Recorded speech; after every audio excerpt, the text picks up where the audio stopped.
Good evening, sir, and good evening, class. Alright, today my group members and I will be presenting on chapter 6, which is managing social responsibility and ethics. Right, my name is Teron Foster. My group members are Rochelle Lemott, Jarrell Kenroy, and Leah Mariano. And our other group member, Josekoy, he dropped the course unfortunately, so it will only be the 5 of us doing this presentation. So the first thing that we will start is, what is social responsibility and ethics, right?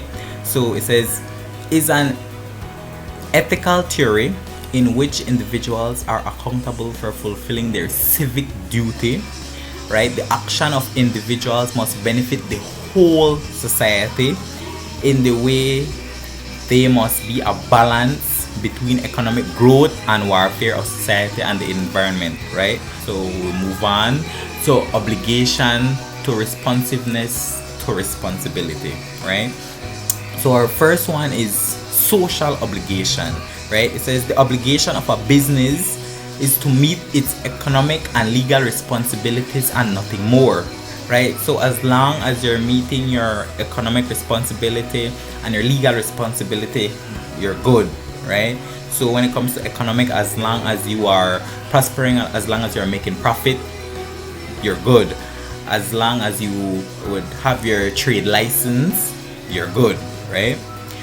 So the second one is the classical view, right? It says the view that management's only social responsibility is to maximize profits, right? So the entire purpose of owning a business or an organization, like 99.9% of the time, is to make profit, right? That's why it's called the classical view, right? Every organization has that in their aim and their goal to increase profits, right? Or to make profit. The third one is socio-economic view, right? It said the view that management's social responsibility goes beyond making profits to include protecting and improving society's welfare, right? So in this case, this is organizations that are both, one, making profit, and two, they are also protecting and improving the community or the society that their business is located in or around, right?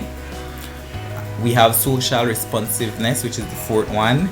That is when a firm engages in social actions in response to some popular social need, right? So right now we are in the middle of the coronavirus, right? So a lot of these organizations in Belize are now making face masks, they're making hand sanitizers and such, right? So we know Cuello's distillery, right, that makes the rum in Belize, they were put on hold on making their rums and they were making hand sanitizers instead, right? So that is them responding to a social need, right? Because they do right now, everyone needs to stay sanitized, so they make hand sanitizers. Everyone are making face masks, right? You hear these different pharmacies making face masks, these seamstresses that sew clothes and such, they are making masks as well, right? Because they are responding to the social need, and right now our social need is face masks and hand sanitizers. So that all those organizations that are doing that, they're responding to a social need. Then finally, social responsibility, right? It says a business's intention beyond its legal and economic obligations is to do the right thing and act in ways that are good for society, right? So these organization also has you would say, like, have to put on a front, because these people, we would say society, we look up to them, right? So they have a responsibility in how they carry out themselves as owners, co-owners, employees, and as a company in general, right?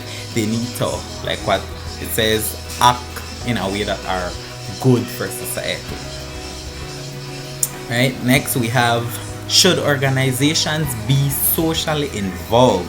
Right, so we have social screening. Right, this is applying social criteria to investment decisions.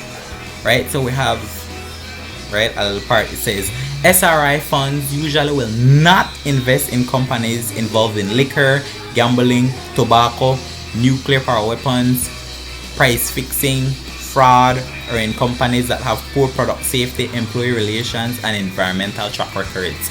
Right, so we have organizations who don't want to invest in those kind of things. Like, let's look at the some of the Chinese stores, or local Chinese stores. We have some of these Chinese stores that they sell groceries, but they also sell the Bolido and the jackpot, right? And they also have some that does not sell the Bolido and the jackpot. Those are the ones who are not involved. They socially screen themselves away from gambling, right? Then how organizations go green, right? What is called the light green, or the legal approach, right? The legal approach, it says firms simply do what is legally required by obeying laws, right? Rules and regulations willingly and without legal challenge. So basically, you're just doing everything right. In other words, right? You're just doing everything right. We have the market approach, right? Firms respond to the preference of their customers for environmentally friendly products, right? So in this approach, this is just organizations who we would say their customers, like what they would say is the customer is never wrong. So these people respond to what their customer prefer them doing. We have green management and sustainability, right? So green management, it says managers consider the impact of their organization on the natural environment, right? So these people would okay, so we have industries, right? These industries, when they would create a product, sometimes they release a lot of toxic gas, a lot of toxic chemicals and stuff into the Earth's atmosphere and such, right? So these managers now, some of them realize what they are doing or the effects of these industries. So what they would do is to they would try to use other ways, find other methods that would be environmental friendly. So yes, they might not be 100% not releasing anything into the air or into the waters or around the land, but they can minimize it, right? Green management and sustainability. So environmental sensitivity goes from high to low. The highest being activist approach, which is dark green, and then the lowest will be legal approach, which is light green. But there are 4 different approaches used. So it would be activist approach, stakeholder approach, market approach, and then legal approach. So what is green management? Green management, the managers consider the impact of their organization on the natural environment. How do organizations go green? Legal or light green approach. Firms simply do what is legally required by obeying laws, rules, and regulations willingly and without legal challenge. So next is market approach. Firms respond to the preferences of their customers for environmentally friendly products. Stakeholder approach. Firms work to meet the environmental demands of multiple stakeholders, which would be employees, suppliers, and the community. Activist approach. Firms look for ways to respect and preserve the environment and be actively socially responsible. Now, a new topic, managers and ethical behavior. First, what is ethics? Ethics is the principles, values, and beliefs that define right and wrong decisions. Many decisions that managers make require them to consider both the process and who's affected by the results. So factors that determine ethical and unethical behavior. The stages of moral development are divided into 3 different stages: pre-convention level, the conventional level, and the principle level. Pre-conventional level, a person's choice between right or wrong is based on personal consequences. Conventional level, ethical decisions rely on living up to the expectations of others. So you have to people are put out demands and you have to reach within the ask for. Principle level, individuals define moral values apart from the authority of the groups or the society in general. So basically you come up with your own standards. There are 3 characteristics of ethical and unethical behavior, which are values, ego strength, and locus of control. Values, basic convictions about what is right and wrong. Ego strength, a personality measure of the strength of a person's conviction. Locus of control, a personality attribute that measures the degree to which people believe they control their own fate. There are 6 characteristics that determine the issue intensity or how important an ethical issue is to an individual. The greatness of harm, that is the first one. Greatness of harm, significance of the consequence. Consensus of wrong, that a proposed decision is negative or positive. It determines whether the decision is negative or positive. Probability of harm states whether the decision implemented will lead to the predicted consequence. Immediacy of consequences, the elapsed length of time between when a decision is made and when the resulting consequences occur. Proximity to victim or beneficiary of the decisions. So I'm basically just going over what these mean. I'm almost finished with it. Lastly, concentration of effect. This would be the number of people affected by the decision that the manager makes. Encouraging ethical behavior. Process for addressing ethical dilemma. Let's begin. Stages of moral development. Pre-conventional, sticking to rules to avoid physical punishment. Following rules only when doing so to the immediate interest. Conventional development, living up to what is expected by people. Painting conventional order by fulfilling obligation to which you have agreed principle.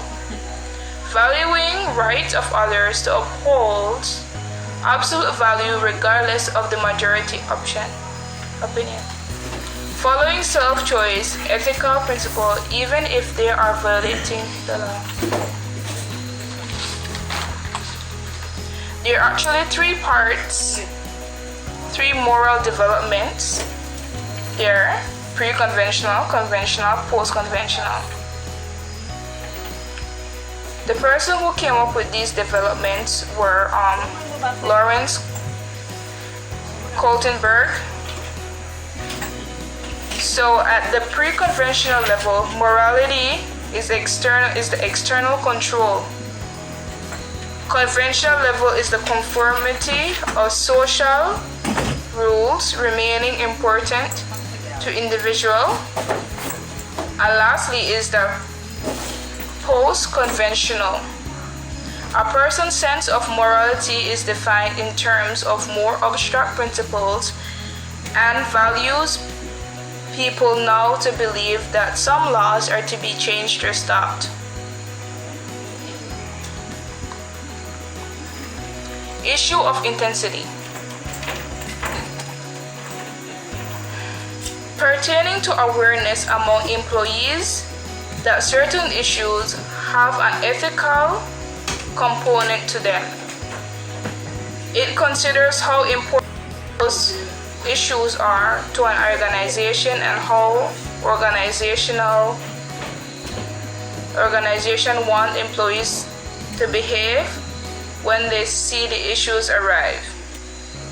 And questions they would ask is the consensus of wrong. How much agreement is there that this action is wrong? Probability of harm. How likely is that this action will cause harm? Immediacy of consequence. Will the harm be felt immediately? Proximity to the victim. How close are the potential victims? Concentrated of effect. How the concentration is the effect of acts on the victims.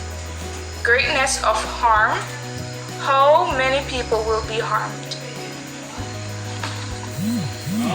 So an example of that would be the rum company.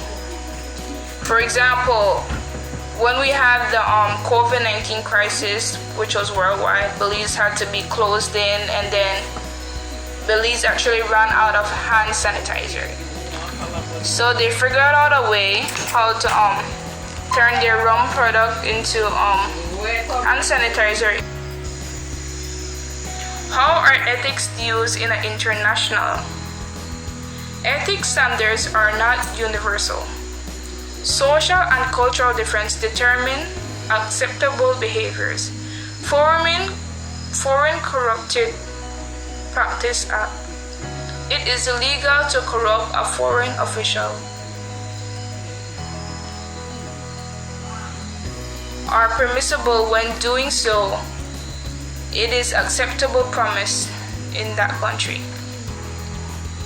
The 10 principles of the United Nations Global Compact are human rights, supporting and respecting the protection of international human rights within their sphere of influence, making sure business corporations are not complicit in human rights abuse. The labor standards are freedom of associated and effect, recognizing of the right to collective bargaining, the elimination of all forms of force, compulsory labor, the effective of abolition of child labor. So a child has to be a certain age before they start working. The elimination of discrimination in respect to the employees and occupation. Environment. Support the precautions approach to environmental changes. Undertaking initiative to promote greater environmental responsibility. Encouraging development and diffusing of environmental friendly technology. Anti-corruption. Business should work against corruption in all its forms, including extortion and bribery. So stopping bribery would be a great comeback for the business, because if they don't have any bribery, there are like less stuff that the company can go short back of, because the company doesn't have anybody to like try to give money to. Encouraging ethical behaviors. Employee section, an opportunity to learn about an individual level of moral development, personal values, egos, strength, locus of control. Code of ethics. A formal statement of an organizational primary values and ethical roles and expectations of for its employees to follow. So, doing business ethically requires a commitment from the top managers because they are the ones who uphold the shared values to set control tone. They are role models of both words and action. What they do is far more important than what they say, because, for example, if a company manager noticed like some individuals are doing excellent in their work, they should get like a chart and then have like an employee of the week thing, so other employee will try to reach that goal because they want their name to be out there so everybody can see how good they're doing. And then processing for addressing ethical dilemma. What is ethical dilemma? Ethical dilemma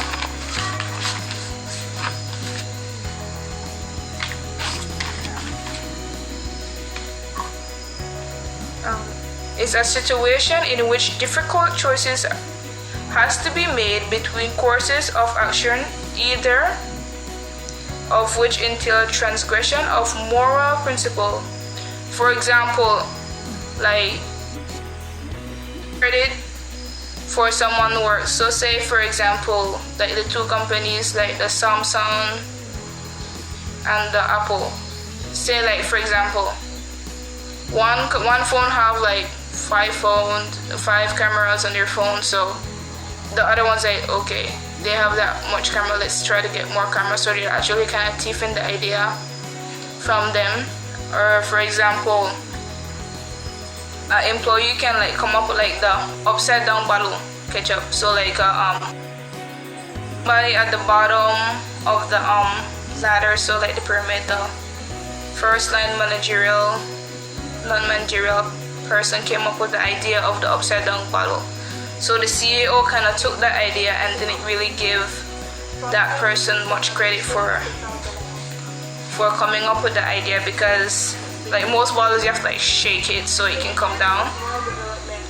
Okay, and then what I learned from this was it helps me to evaluate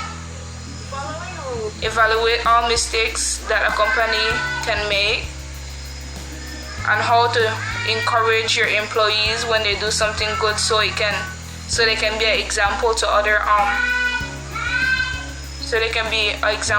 employees, because the other employees will also want to excel to that standard where they get praise and worship for doing good.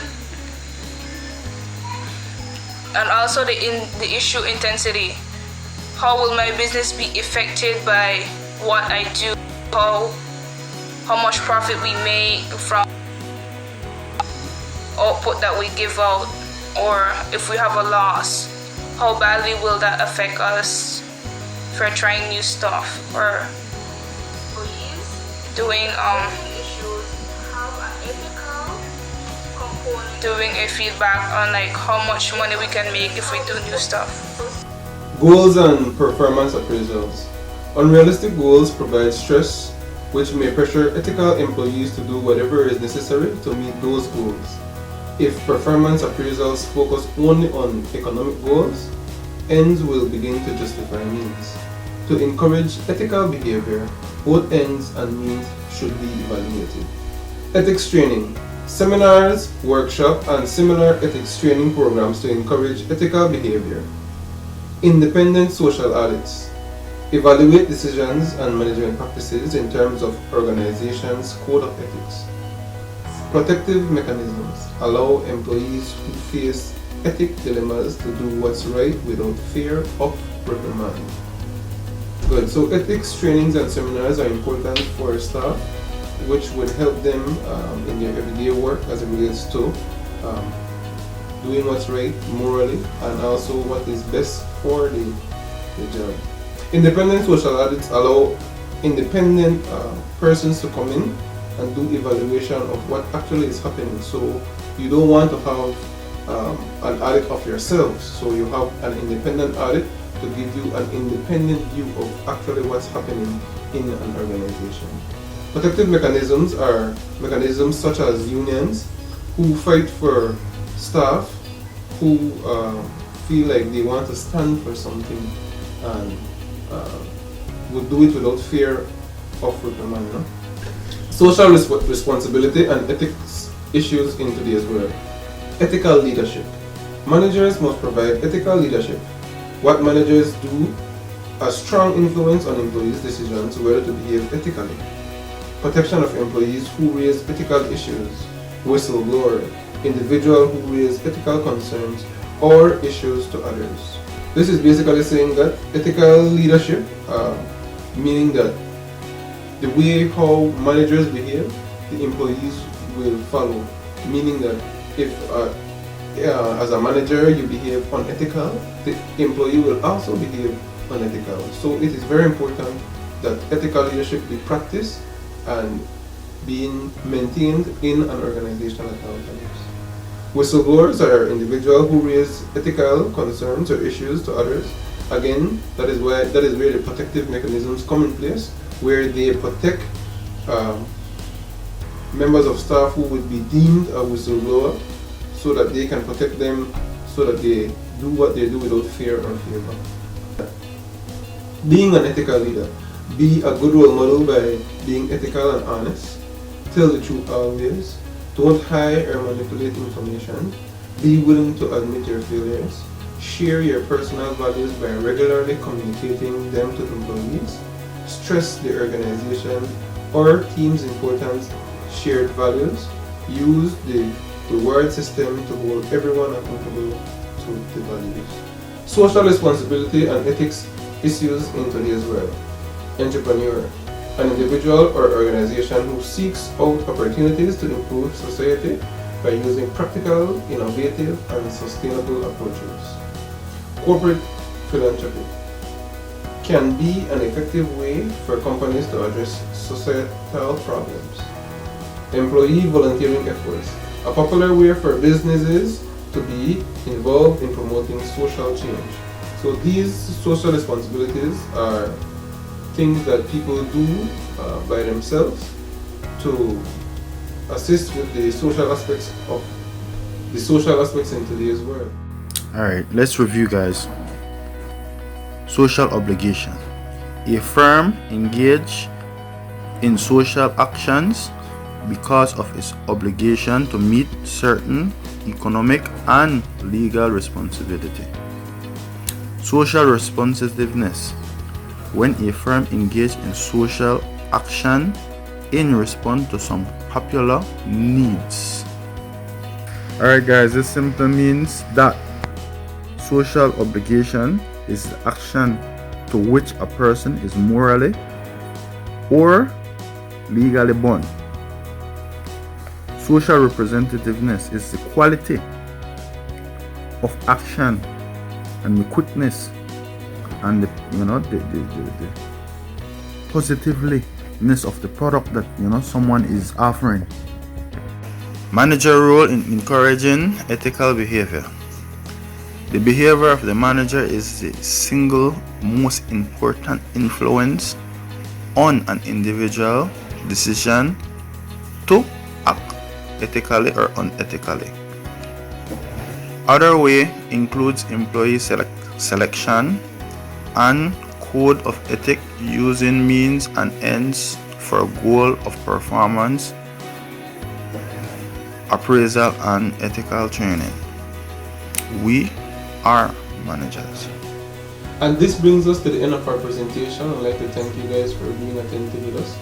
And any other questions or so, you can leave in the link or just forward to any one of us from the group members. And again, thank you.